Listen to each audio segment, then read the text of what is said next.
Howdy everyone, welcome back to the channel. My name is Drew. I'm an accredited exercise physiologist and a registered Chinese medicine practitioner, and I specialize in exercise rehabilitation using a combination of exercise rehabilitation science and traditional movement practices such as yoga and tai chi, qigong, and pranayama breathwork. In today's video, we're going to be looking at a couple of variations of the bridge pose or bridge, where we'll be using the app here, muscleandmotion.com. There will be a link in the description if you want to jump on and get yourself a subscription for this app. Mine's just about to renew, and it's about $100 for a year subscription, so it's well worth it.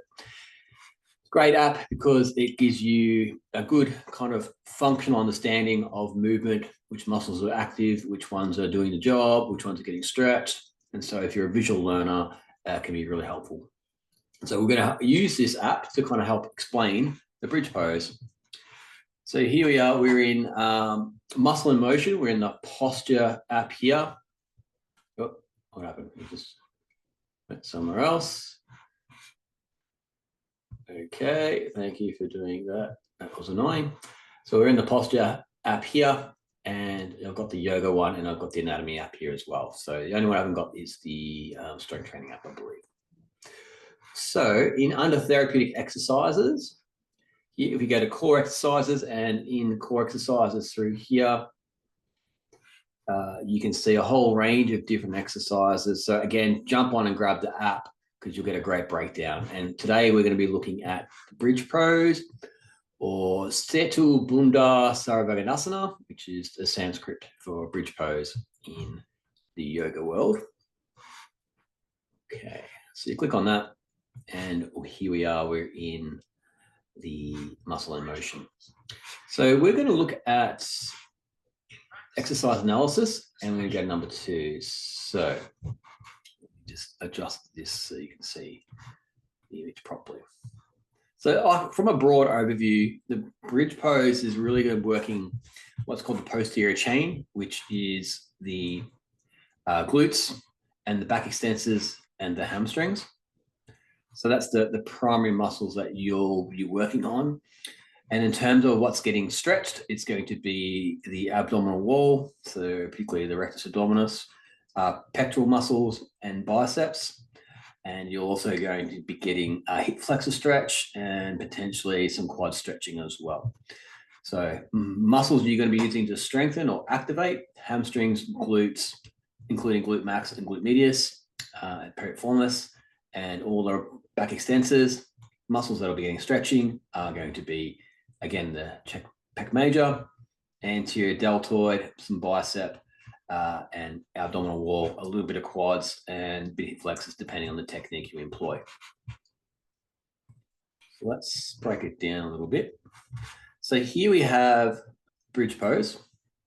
And this technique that's been demonstrated in this particular one is where the pelvis is fairly neutral. So here it's starting in a neutral curve.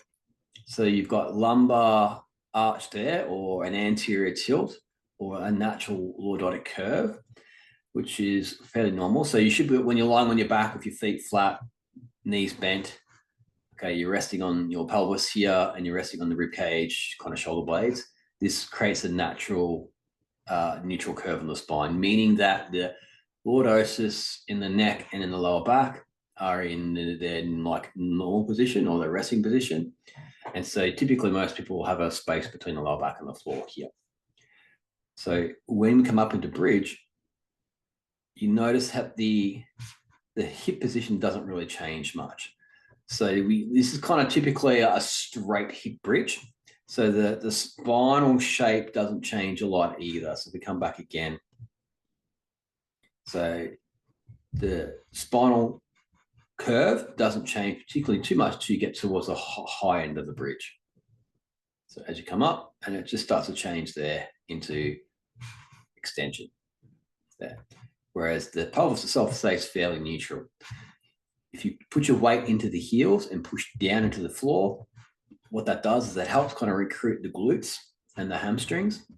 If you push more into the feet, into the balls of the feet here, you're basically trying to recruit knee extension. So you'll get this kind of quad feel to it. So just where you put your weight in terms of your feet will change the activation of different muscles. So you can kind of, cheating is not the right word. You can just use different muscle groups depending on the technique or the effect you're looking to create. Okay. So typically in a bridge, we want this posterior chain active. So if you think weight into the heels and pushing down to the heels as you lift up, you'll get some nice glute contractions there. So in this posture, it's just showing the breathing technique there. You can brace your abdominals here, stabilize the lumbar spine, and make the movement more coming through the glute max, so the primary hip flexor muscle. And so it's quite a safe technique for anyone who's got a lower back condition or someone who's trying to really get the glutes engaged. So here we've got this nice spinal curve from the side. So we've got the lordotic arch here, and we've got the cervical arch here. And then as you exhale, so I like this. So as you breathe out, your pelvic floor muscles are going to contract, and also the deep and abdominal wall muscles, the transverse abdominis, are going to contract. So they're going to stabilize the pelvis, and they're going to stabilize the spine to be more of a neutral position. So as you exhale, the diaphragm is going to go upwards to help push the air out.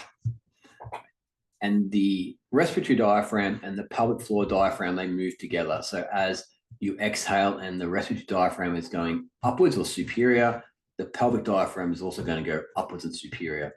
Now, when you contract the pelvic floor, it's more of a isometric contraction. So you're creating the squeeze and tension. And if you kind of look at the different muscles, there's basically muscles that go from front to the back, and then muscles go from the ischial tuberosity, so it kind of makes a cross. So all you want to really think about doing is tensing or contracting the muscles. And what a people go wrong is that they contract and they try to draw up into the pelvis, and that's not really how the muscles are designed to work. So as they tighten, there's a natural feeling of them kind of lifting up, but you don't need to draw it up, because if you focus on drawing it up, you're going to compress the bladder and other structures in there, and it's going to be not as functional. At the same time, as you exhale, the abdominal wall is going to contract and to stabilize the spine. So as you breathe out, you lift up, you drive into the heels, and you'll get that nice hip extension or bridge pose.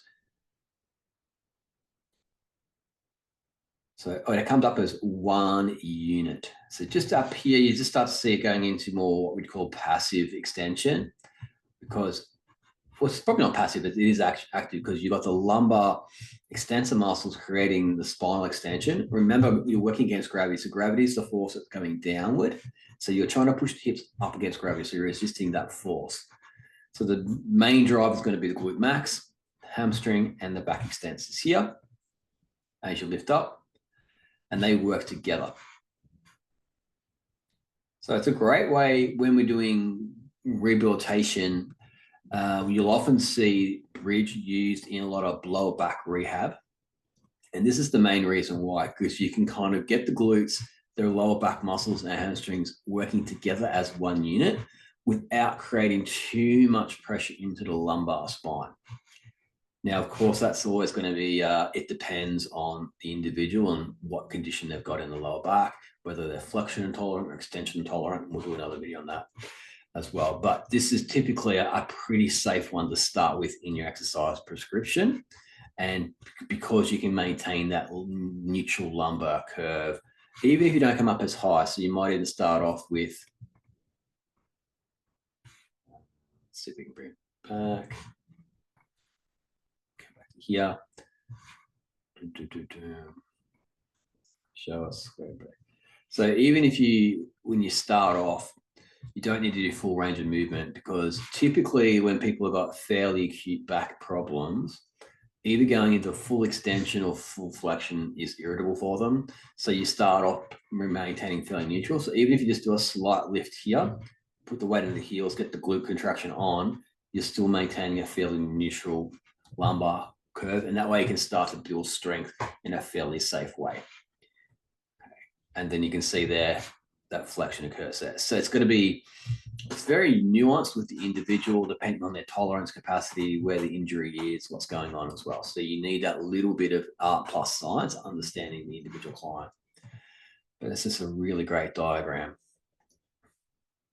Now, next one I'm going to look at is there's a variation where you use the posterior pelvic tilt. So let's have a look at that. Next one here. Let's pause there, we'll go back. So with this one, watch the rotation of the pelvis particularly. So the rotation, and then it lifts up. So that's the variation with posterior pelvic tilt. And then it reverses the way down. So this angle is really nice. Watch this one here. So you get this rotation of the pelvis. Remember when you do a tilting of the pelvis, it rotates around the femur, the axis here, so the acetibular femoral joint. That's the big axis that's going to pivot around that point. Oh, come back. There. So here you're in full lumbar flexion. So that lordotic arch that you had is being flattened out. And so the lower back muscles here are going to be in a gentle stretch position, and your glute muscles are contracting, pelvic floor muscles are contracting, and you're going to start to use the abdominal wall in a second. You'll see that kick in. And then here comes the abdominals, glute max, and the abdominal muscles, they contract together, and that's a beautiful diagram. Let's just go back up a bit. There. So you got this rotation here. So you got the glutes. So this is showing glute max. And then also you got the rectus abdominis, six-pack muscle, attaching onto the pubic symphysis here, and it contracts, it's pulling in this direction. So when you add those two together, you get the rotation of the pelvis, and that's the posterior pelvic tilt. Now we want this to happen because in a lot of back conditions, the glutes and the abdominals become weakened, typically because there's a lot of guarding that goes on with a lower back injury, and typically the strong position for the spine to be in when it's healing is in an anterior tilted position or extension.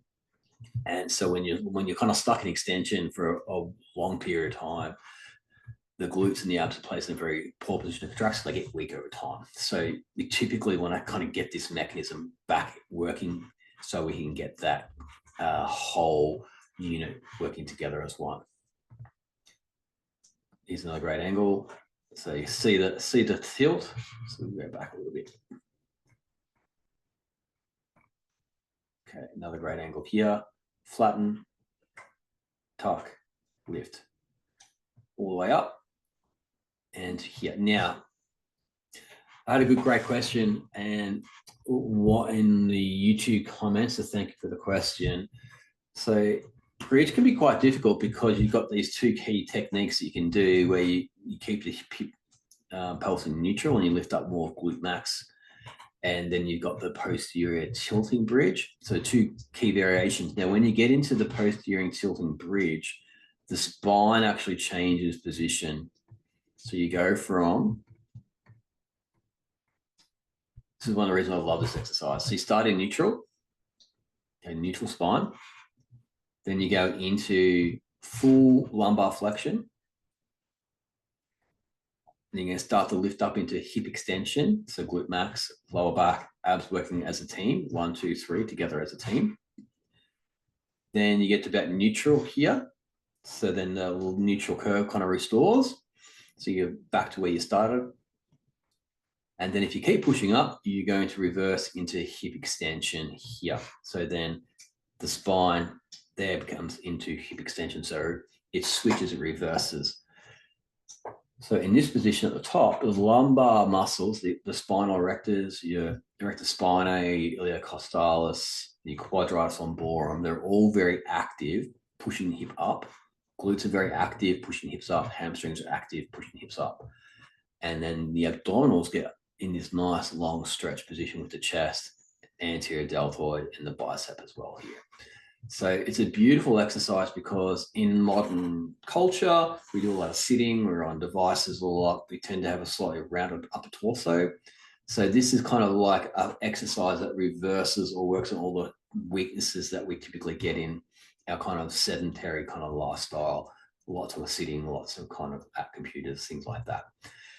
Also mobilizes the entire spine. So if we go back again, like all the vertebral segments get mobilized, meaning they get taken through flexion extension. So you're going to get this nice pumping action. So you're going to get a lot of synovial fluid secreted into all the joints, into the facets. The discs are going to get compressed and distracted. So you're going to get this nice pumping action into the disc, which brings nutrients into the actual disc themselves. So it's great for healing of discs. And then you're going to recruit basically the anterior chain and the posterior chain all in one exercise. So it's very, very healthy. It's a great one to use when you integrate the breathing mechanics with your kind of training respiratory mechanics as well. So when you can master the bridge correctly, it's a really important step into mastering your body's movement mechanics. So flatten, tuck, roll up into the top of the bridge, and you're going to hold there. Now, there's another version of this, which is called wheel, where then you put your hands basically behind your head and you lift up high and you create a whole body arch into wheel. So that requires a lot more strength, a lot more flexibility and mobility. Very common in kind of like gymnastic strength training programs, calisthenics, and yoga. So if you can do that exercise, you can build into it. It's a brilliant exercise to do. However, in my experience, it's not necessary. If you can kind of get into this high bridge position, you get a beautiful neck stretch, upper traps, middle traps get nicely stretched out, posterior chain gets activated, hips get opened up, you get the glutes stronger, get this nice anterior stretch, but you also get the kind of ab contraction in the initial posterior tilt and roll up. So you're ticking a lot of boxes here. Another thing which is really cool with this exercise is that now the heart is above the head. So this is, in yoga, we call this an inversion. So what that means is the blood flow, when you're pumping up here, usually the body has to work against gravity. So you have to, so the blood coming up through here, usually you're pumping down and the venous circulation is working against gravity to bring it up here. But now because the legs and the hips are above the heart, you kind of gravity helps circulation come back down. So you get this nice venous return. You do get a little bit of increase in blood pressure initially, but when you hold the position, the blood pressure decreases and it becomes a very, very relaxing posture.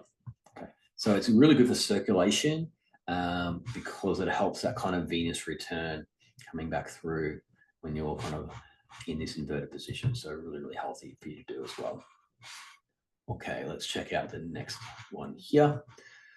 So just a little bit of review of the different ab muscles. You can see the chest big stretch through here, ab stretching through here. So in this ab, yellow typically means the muscles that are getting stretched, and kind of the red and the purple are muscles that are engaged or active. You can see the hamstrings here. So you've got your bicep femoris here, semimembranosus, sembrotendinosus here, the 3 hamstring muscles kicking in here, going on either side of the knee. You've got the glute max, and then you've got the spinal erector muscles through here. So again, that posterior chain is super important to develop to get strong. And another good angle here, you've got the pelvic diaphragm here.